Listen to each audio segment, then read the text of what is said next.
Senior నేత MLA Gorantla Butchaiah Chowdary comments. Chandrababu visionary నాయకత్వాన్ని పవన్ కళ్యాణ్ అర్థం చేసుకున్నారు. సినిమా వాళ్ల ద్వారా పవన్ కళ్యాణ్ ని రెచ్చగొట్టాలని వైసీపీ చూస్తోంది. ఎన్ని ఇబ్బందులు వచ్చినా, అవమానాలు ఎదురైనా కూటమి కొనసాగుతుంది. గత 5 ఏళ్లు వైసీపీ ప్రభుత్వం ఏం చేయలేదు. జగన్ ఒక డిక్టేటర్. గోదావరిపై దిగువ రాష్ట్రంగా ఏపీ బనకచెర్ల ప్రాజెక్టు నిర్మించుకుంటే తప్పేంటి? అధికారం పోయినప్పుడు చంద్రబాబుపై ఏడవటం కేసీఆర్ కి అలవాటు. కేసీఆర్ నాకంటే జూనియర్. కేసీఆర్ హయాంలో సాగునీటి ప్రాజెక్టులు, అవినీతిపై విచారణ జరుగుతుంది. 2 తెలుగు రాష్ట్రాల మధ్య విభజన సమస్యలను కేసీఆర్, జగన్ పరిష్కారం కానివ్వలేరు. ఇటీవల తెలుగు యూనివర్సిటీ ఉమ్మడి రాష్ట్ర సమస్యను పరిష్కరించాం. వల్లభనేని వంశీ, కొడాలి నాని తన నోరు అదుపులో పెట్టుకోవాలని గతంలోనే వారికి చెప్పేవాడిని. నా మాట విననందుకు ఇప్పుడు వాళ్లు ఫలితం అనుభవిస్తున్నారు. కులాల మధ్య చిచ్చు పెట్టాలని వైసీపీ చూస్తోందని కాకినాడ కన్నబాబుకు కూడా చెప్పేవాడిని. వైసీపీతో పాటు అన్ని పార్టీల వారు నన్ను గౌరవిస్తారు. ఈ సంవత్సరంలో అనేక కార్యక్రమాలు ప్రభుత్వ పరంగా మనం చేశాం. అనేక ఆర్థిక ఇబ్బందులు ఉన్నా కూడా రాష్ట్రాన్ని ముందుకు నడపడంలో ఎన్డీఏ కూటమి కృషి చేసింది. మోడీ గారి సహకారంతో చంద్రబాబు గారు, పవన్ కళ్యాణ్ గారు, లోకేష్ గారు విశేష కృషి చేసి చెప్పిన హామీలన్నీ అమలు చేసుకుంటూ ముందుకెళ్ళారు. బహుశా రాష్ట్ర చరిత్రలోనే కాదు, దేశ చరిత్రలో ఇన్ని కార్యక్రమాలు తక్కువ సమయంలో అమలు చేసిన చరిత్ర ఎక్కడా లేదు. రాష్ట్ర విభజన వల్ల కొంత, జగన్మోహన్ రెడ్డి యొక్క చేతకానితనం వల్ల కొంత రాష్ట్రం తీవ్రంగా నష్టపోయింది. ఫలితంగా రాష్ట్రం అభివృద్ధిలో వెనకబడిపోయింది. బీమార్ రాష్ట్రాల సంతన చేరే పరిస్థితి వచ్చింది. అయినా కూడా ధైర్యంగా కృషి చేసి చంద్రబాబు గారి నాయకత్వంలో ఇవాళ పారిశ్రామికంగా, ఆర్థికంగా, సంక్షేమ రంగంలో అద్వితీయ ప్రగతిని మనం సాధిస్తూ ఉన్నాం. సంవత్సరంన్నర అయింది. ఏం చేసింది ఈ ప్రభుత్వాన్ని ప్రశ్నించే నాయకులు కూడా కొంతమంది ఉంటారు. కొన్ని పార్టీల వారు దివాళా దించి రాష్ట్రాన్ని అప్పులమయం చేసిన వాడు కూడా ఇవాళ ప్రశ్నిస్తూ ఉంటారు. ఎన్నెన్నో వాగ్దానాలు చేసి అమలు చేయకుండా రాష్ట్రాన్ని సర్వనాశనం చేసి భ్రష్టు పట్టించిన నాయకులు, రాష్ట్ర ప్రయోజనాలు కాపాడలేని నాయకులు, కేంద్రం నుంచి వచ్చే నిధులను కూడా పక్కదారి పట్టించిన నాయకులు మాట్లాడుతూ ఉంటారు. ఇవాళ అరాచకం సృష్టించడం కోసం, కులాల పేరుతో, మతాల పేరుతో వైరుధ్యాలు సృష్టించి పబ్బం గడుపుకోవడం కోసం జగన్మోహన్ రెడ్డి, వైఎస్ఆర్ పార్టీ చేస్తున్న అకృత్యాలను మనం చూస్తూ ఉన్నాం. రప్ప రప్ప అంటారు. మేకపోతులు కోసి రక్తం చేస్తాం, అలాగే మనుషులు కూడా చంపుతామని హామీలు ఇస్తూ ఉన్నారు. చిరునవ్వుతో ఆయన వాటిని ప్రోత్సహిస్తూ ఉన్నాడు జగన్మోహన్ రెడ్డి.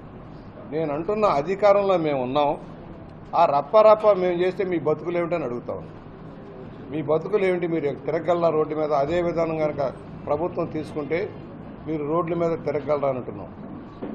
అనేక అవకతవకల మీద, దోపిడీ మీద విచారణ జరుగుతూ ఉన్నాయి.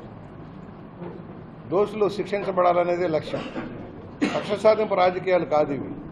దానివల్ల రాష్ట్రానికి ఎంత నష్టం జరిగింది, ఎంతమంది బాధితులు ఉన్నారు, బాధితుల పక్షాన ప్రభుత్వం తగిన చర్యలు తీసుకుంటా ఉంటే దానికి వక్ర భాష్యం చెబుతూ ఉన్నారు. అసలు 5 ఏళ్ల పరిపాలన, జగన్మోహన్ రెడ్డి పరిపాలన ప్రజాస్వామ్యబద్ధంగా సాగిందా? ప్రజాస్వామ్య హక్కులు కాపాడబడ్డాయా? రాజ్యాంగ హక్కులు కాపాడబడ్డాయా? రాజ్యాంగం ఇచ్చిన ఏ హక్కునైనా మీరు అమలు చేశారని అడుగుతా ఉన్నాం. న్యాయ వ్యవస్థను భ్రష్టు పట్టించడం కోసం చూశారు. అధికార యంత్రాంగాన్ని దుర్వినియోగం చేశారు. ప్రతిపక్షాన్ని అంచడం కోసం ఎన్నెన్నో కేసులు పెట్టి ఆఖరికి ప్రతిపక్ష నాయకుడిని కూడా జైలుకు పంపించిన చరిత్ర మీది. మీరు ప్రజాస్వామ్యం గురించి మాట్లాడుతూ ఉన్నారు.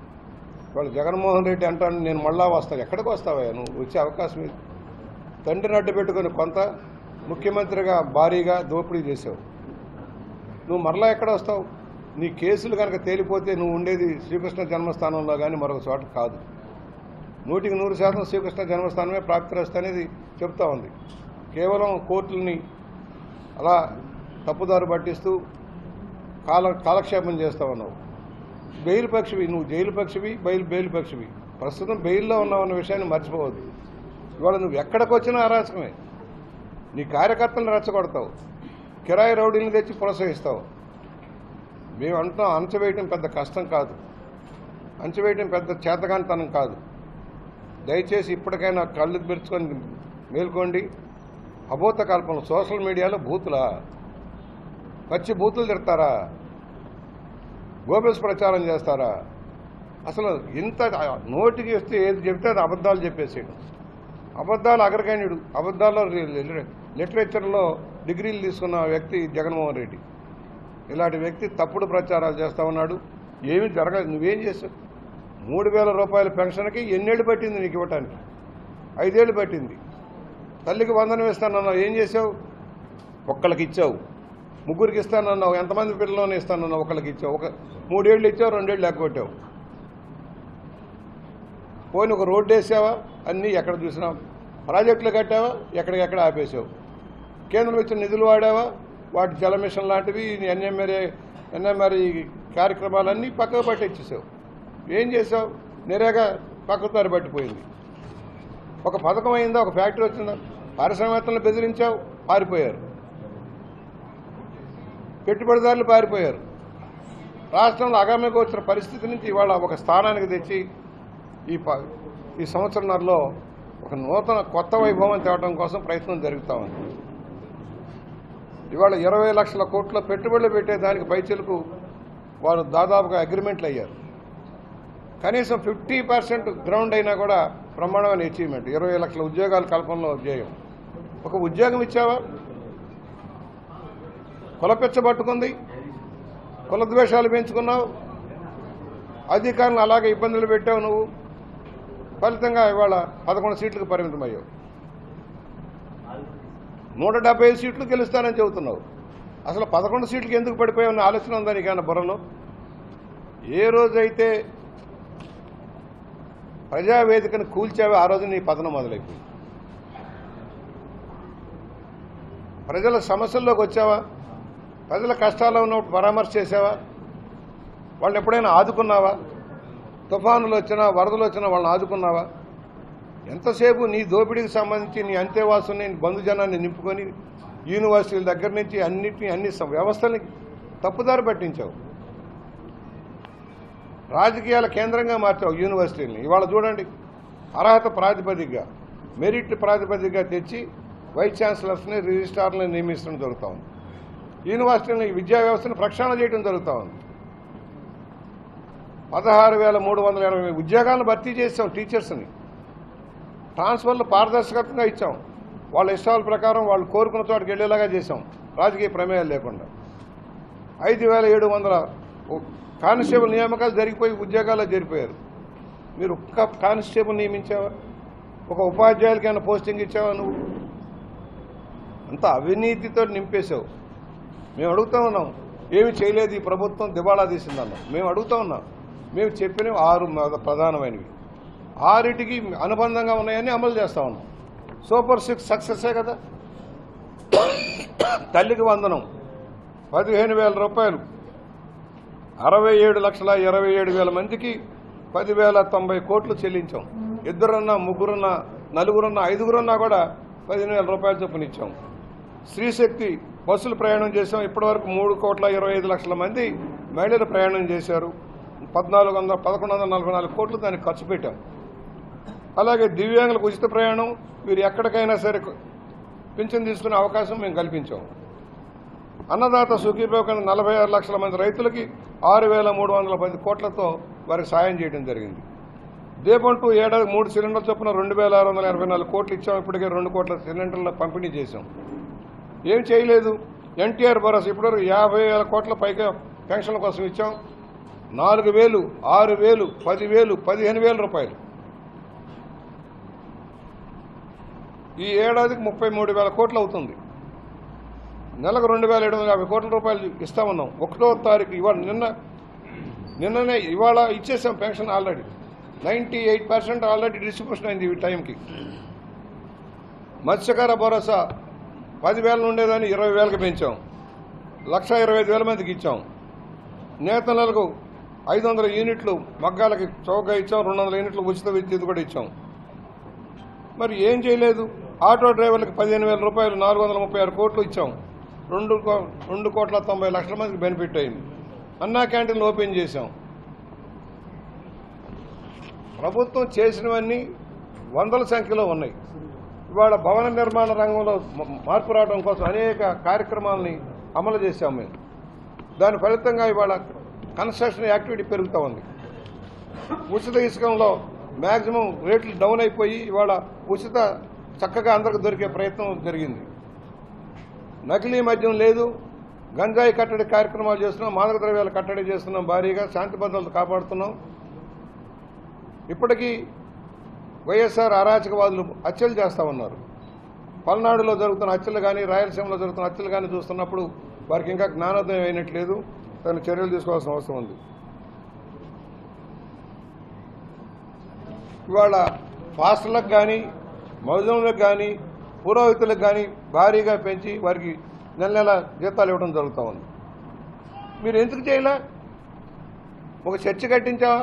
చర్చి ఓట్లు కోరావా? కానీ చర్చిలు ఏమైనా సాయం చేసావా? ఒక కమ్యూనిటీ హాల్ కట్టావా? ఉన్న కమ్యూనిటీ హాల్స్ అని సచివాలయాలకు మార్చేసావు. ఒక కమ్యూనిటీ హాల్ కట్టావా? ఎక్కడైనా ఒక రోడ్డు వేసావా? ఒక బ్రిడ్జి కట్టావా? పోలవరానికి బ్రష్ పట్టించావు, అమరావతిని బ్రష్ పట్టించావు, రాయలసీమ ప్రాజెక్టులు ఎత్తిపోయినాయి, ఉత్తరాంధ్ర ప్రాజెక్టులు ఎత్తిపోయినాయి. ఇవాళ అన్నిటికీ మార్గదర్శకం చేసుకుంటూ ముందుకెళ్తూ ఉన్నాం. అందుకనే ఈ రోజున అభివృద్ధిలో దూసుకుపోతున్నాం. ఒక నమ్మకం కలిగించాం. దేశంలోనే కాదు ప్రపంచవ్యాప్తంగా గుర్తింపు తెచ్చుకుంటున్నాం. ఒక ఐడియాలజీతో ముందుకెళ్తున్నాం. రాష్ట్రాన్ని ప్రగతి బంధాల్లో నడిపి అభివృద్ధి కేంద్రంగా మార్చడం కోసం, దేశంలోనే ఒక ఉత్తమ రాష్ట్రంగా తీర్చిదిద్దడం కోసం కేంద్ర సహకారంతో రాష్ట్ర ప్రభుత్వం కృషి చేస్తూ ఉంది. దాన్ని తట్టుకోలేక గోల పెడతా ఉన్నారు జగన్మోహన్ రెడ్డి అనుకో. అందువల్ల మేము చెబుతున్నాం, ఈ ప్రభుత్వం పనిచేసే ప్రభుత్వం. ఇవాళ నా వరకు నేను ఈ రోజున 70 కోట్ల రూపాయలతో పనులు చేస్తా ఉన్నాం. ఒక రూరల్ నియోజకవర్గంలో R&B కానీ, పంచాయతీరాజ్ కానీ, NMRE కానీ ఏదైతే 70 కోట్లతో పనులు నడుస్తున్నాయి. ఈ రోజున అభివృద్ధి అంటే అది. రోడ్లు వేస్తున్నాం, కాలువలు చేస్తున్నాం, బ్రిడ్జిలు కడుతున్నాం, చేసి చూపిస్తున్నాం. అభివృద్ధి అంటే ఎలా ఉండాలో చేసి చూపిస్తున్నాం. గ్రామాల్లో తిరిగి సమస్యలు తెలుసుకొని పనిచేస్తూ ఉన్నాం. 1వ తారీఖు జీతాలు ఇస్తున్నాం. గత ప్రభుత్వం పెట్టిన బాకీలని మనం తీరుస్తూ ఉన్నాం. ఆ ప్రభుత్వంలో బాకీలు, వాళ్ళ బాకీలు కూడా మనం తీర్చే పరిస్థితి వచ్చింది. ఎందుకు నువ్వు 8 లక్షల కోట్ల అప్పు చేసి కూడా ఎందుకు నువ్వు బాకీలు పెట్టెళ్ళావు? నీకు కావాల్సిన మనుషులకు మాత్రం బిల్లులు పే చేసుకున్నావు.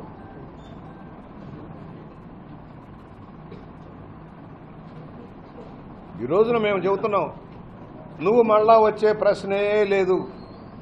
ఆంధ్రప్రదేశ్ ప్రజలు తెలివిమేరారు. కులాల పేరుతో, మతాల పేరుతో విభజించి పాలించి తిరిగే రాక్షస పాలన కోసం వద్దామంటే సాగేది కాదు. ప్రజలు నీ చరిత్ర తెలుసుకున్నారు. సొంత బాబాయిని చంపించినప్పుడే నీ నైజం బయటపడింది. ఏ విధంగానైతే విశాఖ ఎయిర్పోర్ట్లో కోడి కత్తి డ్రామా ఆడావో అవన్నీ బయటకు వచ్చాయి. తిరుపతిని కూడా భ్రష్టు పట్టించావు. తిరుపతి ఆస్తులు కబ్జా చేశావు, ప్రజల ఆస్తులు కబ్జా చేశావు, ప్రజల భూములు కొల్లగొట్టారు. ఇవన్నీ ప్రజలు మర్చిపోయారు అనుకుంటున్నావా జగన్మోహన్ రెడ్డి? ప్రజలు హర్షించరు. నీ విధానాలు హర్షించే విధానం లేదు. సోషల్ మీడియాని, ఏఐని వాడుకొని తప్పుడు ప్రచారం చేయడం కోసం గోబెల్స్ ప్రచారం చేస్తా ఉన్నావు. నిన్ను ఖండించాల్సిన అవసరం ఉంది. నిన్ను ఎక్కడ కూర్చోబెట్టాలో అక్కడ కూర్చోబెట్టగల శక్తి తెలుగుదేశానికి ఉంది. మేము ఒకటే ప్రజలకు హామీ ఇస్తున్నాం, మంచి సుపరిపాలన అందిస్తున్నాం. మరో 20 సంవత్సరాల పాటు తక్కువ లేకుండా పరిపాలన చేసి ఈ రాష్ట్రాన్ని ముందుకు తీసుకెళ్తామని కూడా హామీ ఇస్తూ ఉన్నాం. ఇలాంటి దుర్మార్గులు మళ్ళా రాబోరు రానివ్వమని కూడా నేను చెబుతున్నాను. వాళ్ళ పవన్ కళ్యాణ్ గారు కానీ, చంద్రబాబు గారు కానీ, లోకేష్ గారు కానీ, బీజేపీ కానీ అందరం కలిసికట్టుగా చెబుతున్నాం, ఈ రాష్ట్రంలో దుర్మార్గ పరిపాలన రానియ్యం. ఎన్ని కష్ట నష్టాలైనా, ఎన్ని అవమానాన్ని ఎదుర్కొంటాం, ఈ దుర్మార్గ పరిపాలన రాకుండా చేసి రాష్ట్రాన్ని కాపాడుతామని మాత్రం మేము హామీ ఇస్తా ఉన్నాం. ఇవాళ చంద్రబాబు గారిని అందరూ ఆమోదిస్తూ ఉన్నారు, హర్షిస్తూ ఉన్నారు, ఇంటర్నేషనల్గా ఆమోదిస్తున్నారు. ఒక విజనరీ పవన్ కళ్యాణ్ గారు సపోర్ట్ చేస్తున్నారని ఎందుకు చేస్తూ ఉన్నారు? దానికి రెచ్చగొడతాడు, సినిమా వాళ్ళ రెచ్చగొడతాడు దుర్మార్గుడు. పవన్ కళ్యాణ్ గారు అర్థం చేసుకున్నారు, ఒక విజనరీ నాయకత్వంలో మనం పనిచేస్తున్నాం, రాష్ట్రం కోసం పనిచేస్తున్నాం. రియాక్షన్ ఏదైనా జరుగుతున్నప్పుడు వెంటనే రియాక్ట్ అవ్వగల శక్తి ఉంది, స్పందించే శక్తి ఉంది చంద్రబాబు గారి ఆలోచనలు ఆయన వెళ్తా ఉంటే ఇవాళ ఏం మాట్లాడతారు వైఎస్ఆర్ పార్టీ వాళ్ళు? ఏం చేశారు మీరు? 5 ఏళ్ళు రాష్ట్రం నా నియోజకవర్గంలో అడుగు ఏం చేశాడు? ఈ మధ్య ఒక ఆయన మరుగుతూ ఉన్నాడు, మా పాపం ఓడిపోయిన ఆయన, కుక్కలు మరిగినట్టు మరుగుతూ ఉన్నారు. ఏం చేశారు మీరు? నియోజకవర్గంలో ఆయన అభివృద్ధి చేశారా? మట్టి మశానం అంతా దోచుకుపోయారు. హౌసింగ్లోకి దోచుకున్నారు. జగనన్న కాలనీ పేరుతో దోచుకున్నారు. ఇప్పుడు జగనన్న కాలనీకి వేల కోట్లు ఖర్చు పెడితే కానీ ఇన్ఫ్రాస్ట్రక్చర్ వచ్చే పరిస్థితి లేదు. టిడ్కో ఇళ్ళు ఇవ్వలా మీరు. పార్టీ రంగు వేశారు, ఒక రంగు. ఏం చేశారు మీరు? పిల్లల పాఠ్య పుస్తకాల్లో నీ బొమ్మ. ఇవాళ రైతు పాస్ పుస్తకాలు వచ్చినాయి ఈ ప్రభుత్వంలో. ఎలా వచ్చినాయి? రాజముద్రలో వస్తున్నాయి. ఆసుపత్రుల మీద నీ బొమ్మ ఏంటో దుర్మార్గుడా. పిల్లల గోచీల మీద నీ బొమ్మలు ఏంటో దుర్మార్గుడా. కోడిగుడ్ల మీద నీ బొమ్మ ఏంటో దుర్మార్గుడా. పిచ్చ పట్టుకుంది, పేర్ల పిచ్చ, బొమ్మల పిచ్చ పట్టుకొని అది రాష్ట్రానికంతా పామాలని చూస్తూ ఉన్నాడు. అందుకనే చెబుతున్నాం, ఈ రాష్ట్ర ప్రభుత్వం పనిచేస్తూ ఉంది. చెప్పడానికి చాలా ఉన్నాయి, లిస్టులే మీకు ఇస్తాం. ఏదైతే చెప్పాం హామీలన్నీ అమలు చేస్తూ ఉన్నాం. హామీలను అమలు చేస్తున్నాం. ఇవాళ సీఎం రిలీఫ్ ఫండ్ 3 కోట్లకు చేరింది, రాజమండ్రికి చేరింది. 5 ఏళ్లలో ఎంతమందికి ఇచ్చావు? పోనీ రూరల్ నియోజకవర్గమే లెక్కేద్దాం, రాష్ట్రంలో పక్కన పెట్టి ఎంతమందికి సీఎం రిలీఫ్ ఫండ్ సహాయ నిధి అందిందని నేను అడుగుతా ఉన్నాను. సిగ్గుండాల మాట్లాడే మాజీ మంత్రులకి, ఎమ్మెల్యేలు ఏం చేశారని? రూపాయి ఇవ్వలా మీరు. ఇవాళ ఇదిగో లిస్టుతో సహా, చెక్కులతో సహా రూపాయి లంచాలు లేకుండా వారికి చేతికి తెచ్చిస్తున్నాం. ఈ రోజున 30 మందికి 20,94,000 చెక్కులు ఇస్తా ఉన్నాం. దేశంలో ఏ రాష్ట్రంలో ఇవ్వని విధంగా ముఖ్యమంత్రి సహాయ నిధి నుంచి వైద్య ఖర్చుల కోసం పేదవారికి, మధ్యతరగతి వారికి సహాయం అందుతూ ఉంది. ఒకవైపు ఆరోగ్యశ్రీలో కవర్ అవుతున్నాయి. ప్రభుత్వ వైద్యాల్లో డాక్టర్లు నియమించారు. ప్రభుత్వ వైద్యాల్లో మందులు బాగా అందుతున్నాయి. ఎక్విప్మెంట్ అంతా సమకూరుస్తూ ఉన్నారు. విద్యా వైద్య రంగాలను ప్రక్షాళన చేసుకుంటూ ముందుకెళ్తూ ఉన్నారు. వీళ్ళ డిఎస్సి సక్రమంగా నడుపుతూ ఉన్నారు. గ్రూప్ 1, గ్రూప్ 2 కూడా నియామకాలు జరగబోతున్నాయి. మరి మీరు 5 ఏళ్ళు ఏం చేశారయ్యా? ఏదంటే మీరు బొక్కడమే సరిపోయింది, ప్రజలకు ఇవ్వడం మానేసి. అందుకని వాళ్ళ అభివృద్ధిలో ముందుకు సాగుతున్నాం. నా ప్రయత్నాలు నేను చేస్తున్నాను. ఒకటి, రూరల్ నియోజకవర్గం, సిటీ నియోజకవర్గం 2 ఉన్నాయి. పుష్కరాలకు వేదికగా ఈ 2 నియోజకవర్గాల సమన్వయంతో ముందుకు సాగాల్సిన పరిస్థితి వస్తుంది. వర్కౌట్ చేస్తున్నాం. ఇది ఒక్కటే కాదు, పుష్కరాలంటే ఒక రాజమండ్రి కాదు, మొత్తం జిల్లా, ఉభయ గోదావరి జిల్లాలో కూడా అనేక ప్రదేశాల్లో పుష్కర స్నానాలు చేస్తారన్న విషయాన్ని మనం గుర్తుపెట్టుకోవాల్సిన అవసరం ఉంది. కాబట్టి ప్రాధాన్యత క్రమంలో రాజమండ్రికి ఎక్కువ వస్తారు. గోదావరి తీరం అంతా రాజమండ్రిలో ఉంటుంది. అటు కాతేరు నుంచి ఇటు ధవళేశ్వరం దాకా కూడా పుణ్యక్షేత్రాల్లో, నదుల్లో స్నానం చేయడం కోసం ఎక్కువ ప్రాముఖ్యత ఇస్తారు. ప్రయత్నాలు చేస్తున్నాం. నేనేమంటానంటే, పుష్కరాల పేరుతో 12 రోజులు జనం వస్తారు, భారీగా వస్తారు. వచ్చిన వాళ్ళు స్నానాలు చేస్తారు, ఎక్కువ మంది ఆ రోజు వెళ్ళడానికి ప్రయత్నం చేస్తారు. ఉండేదానికి ఏర్పాట్లు చేసినా ఉండేవాళ్ళు తక్కువ ఉంటారు, ఎందుకైనా మంచిది. కాకపోతే నగరానికి ఏం జరుగుతుంది, చుట్టుపక్కల ఏం జరుగుతుంది, పుష్కరాల పేరుతో డెవలప్మెంట్ జరగాలనేది మన ఉద్దేశం. మొన్న ఏదైతే యూపీలో జరిగిన ఉత్సవాలకి బ్రహ్మాండంగా రాష్ట్ర ప్రభుత్వం ఏర్పాటు చేసింది, కేంద్ర సహకారం చేసింది. మనం కూడా కేంద్ర సహకారం అడుగుతున్నాం. కేంద్ర సహకారంతో ఒక మౌలికమైన సదుపాయాలు కల్పించాలని, ఒక డ్రైనేజ్ వ్యవస్థను కానీ, గోదావరి ప్రక్షాళన కానీ ఇవన్నీ జరగాలంటే కేంద్ర సహకారం కూడా అవసరం. కొంత మాస్టర్ ప్లాన్ రోడ్లు కూడా ఇంప్లిమెంట్ చేయాల్సిన అవసరం ఉంది. మౌలిక సదుపాయాలు కల్పించాలి. మన దురదృష్టం ఏంటంటే భూముల ఖరీదు ఎక్కువ అవటం వల్ల పరిశ్రమలు రావటంలా. మీరు అడుగుతారు, అన్ని పరిశ్రమలు రాయలసీమకి వెళ్తున్నాయి, ఉత్తరాంధ్రకి వెళ్తున్నాయి, మనకేమిటంటే మేము అనుకుంటున్నాం, మనకు రావాలని కోరుకుంటున్నాం. ఎవరైనా వెళ్తే ఒక ఎకరం భూమికి సేకరణకు వెళ్తే వెంటనే కోర్టుకు వెళ్ళిపోతున్నారు. కన్సర్వేటివ్ మనస్తత్వంలో ఉన్నాం మనమంతా కూడా. భూమి సేకరణ కష్టమైపోతుంది, కోర్టులో ఉన్నాయి. ఓ 250 ఎకరాల దాకా నేను చూస్తే అవన్నీ కోర్టులో ఉన్నాయి. ఎట్లా విడిపించుకొని డెవలప్మెంట్ చేయాలని ప్రయత్నం చేస్తున్నాం. ల్యాండ్ బ్యాంక్ విషయంలో నా అంత ఆలోచన ఎవరికి ఉండదు. రాజమండ్రి చుట్టుపక్కల ఎక్కడెక్కడ ఏది ఉందో పులప్ చేస్తా ఉన్నాం. భూమి ఉంటే పరిశ్రమ సంస్థలు వస్తాయి. ఇప్పుడు నా దగ్గర 3-4 సంస్థలు పెట్టాము, ఇంకా 2-3 సంస్థలు వస్తూ ఉన్నాయి. భూమి మార్కెట్ అనుగుణంగా క్రియేట్ చేసాం కనుక మనం ఇన్ఫ్రాస్ట్రక్చర్ వస్తుంది. ఇప్పుడు 12 కోట్లతో ప్రాజెక్ట్ చేస్తున్నాం తెలుగు యూనివర్సిటీలో. తెలుగు యూనివర్సిటీ ఇంకా భూమి కావాల్సి వస్తుంది. నిన్న 75 లక్షల రూపాయలతో ప్రభుత్వం నుంచి ఇంకా రూపాయి రాలే. కానీ ఆ తెలుగు భాష మీద మమకారంతో 75 లక్షల రూపాయలు రుణా గ్రాంట్ వాళ్ళకి శాంక్షన్ ఇప్పిస్తున్నాం. అగ్రికల్చర్ కాలేజీకి దాదాపుగా సంవత్సరాలుగా తిప్పలు పడుతున్నాం, ఇంకా గ్రాంట్ రాలా. అందుకని ఒక 55 లక్షల రూపాయలతో వాళ్ళకి రోడ్లు వేయిస్తా ఉన్నాం. ఈ సంస్థలు వ్యక్తిగతం కాదు, సంస్థలు రూపాయి ఖర్చు పెట్టి 10 రూపాయల పబ్లిసిటీ కోరుకోవటం కాదు. వ్యవస్థను ఎలా బాగు చేయాలనేదే ప్రధానం. వ్యవస్థను ఎలా బాగు చేయడం అనేది ప్రధానం, పబ్లిసిటీ కాదు. పావలా ఖర్చు పెట్టడం, 10 రూపాయలు పబ్లిసిటీ చేయడం, ట్రస్టుల పేరుతో రకరకాల ప్రచార ఆర్భాటాలు ఉంటాయి. నేనేమంటున్నానంటే 10 మందిని ఆదుకోండి. ఇవాళ మేము కూడా పార్టీ కార్యకర్తల కోసం వైద్యంలో కొంత సాయం చేయడం కోసం కొన్ని హాస్పిటల్ని టైఅప్ చేసాం. కొన్ని హాస్పిటల్ని టైఅప్ చేసి వాళ్ళకి సాయం చేసాం. ఇప్పటికి 250 మంది పైచీలకు వాడుకున్నారు. నా నియోజకవర్గంలో 250 మంది పైచీలకు వాడుకున్నారు. కొన్ని లక్షల రూపాయల లాభం జరుగుతుంది. కన్సెషన్ ఒక వైపు సీఎం రిలీఫ్ ఫండ్ రాజకీయాలకు అతీతంగా ఇస్తున్నాను తమ్ముడు. టీటీడీ ఉత్తరాల దగ్గర నుంచి సీఎం రిలీఫ్ ఫండ్ దాకా పారదర్శకంగా చేస్తున్నాం. నాయకులను పిలిచి నాయకుల సమక్షంలో ఇస్తున్నాం. టీటీడీ ఉత్తరాలు రెగ్యులేటర్ ప్రకారం 20 ఉత్తరాలు ఇస్తారు. ఎవరైతే డైరీలో ముందు రాసుకున్నారో వాళ్ళ ప్రకారమే ఇస్తున్నాం. మధ్యలో వచ్చి అడిగినా ఇవ్వలేకపోతున్నాం. 20 ఉత్తరాలకు అవకాశం ఉంది వీఐపీ దర్శనాలకు, దాని వరకు మేము ఇస్తున్నాం. అది డైరీ మెయింటైన్ చేస్తాం. ఎవరుంటే ఆ డేట్లో వాళ్ళకి తప్పనిసరిగా రిజర్వేషన్లు ఉంటాయి కదా. అలాగే సీఎం రిలీఫ్ ఫండ్లో మొత్తం వర్కౌట్ మేము చేసి తీసుకెళ్లి ఫాలోఅప్ చేసి చెక్కులు తెచ్చి చేతికిస్తా ఉన్నాం, ₹1 ఖర్చు లేకుండా. అందువల్ల ఇవాళ ఒకటి బాధితులు ఎవరో ఎలాంటి వారు ఇస్తున్నారు కదా అని అపాత్రతనం చేయక్కర్లా. డబ్బులున్నారు కోటీసులు కూడా నాకు కూడా సాయం చేయకుండా సరైన అప్పుడప్పుడు చెప్తుంటాను. కొంతమంది తెస్తారు, అయ్యా మీకు ఆస్తులు ఉన్నాయి కదా వదిలేయండి, పేదవాళ్ళు 10 మంది పేదవాళ్ళకి ఇవ్వచ్చని చెబుతూ ఉంటాం. ఖండించడం కాదు, ప్రోత్సహిస్తూ ఉన్నారు. నరకండి, చంపండి, కత్తులు దండి, పెద్ద పెద్ద ప్రత్యేక కత్తులు తయారు చేయిస్తారట. అంటే అర్థం ఏంటి?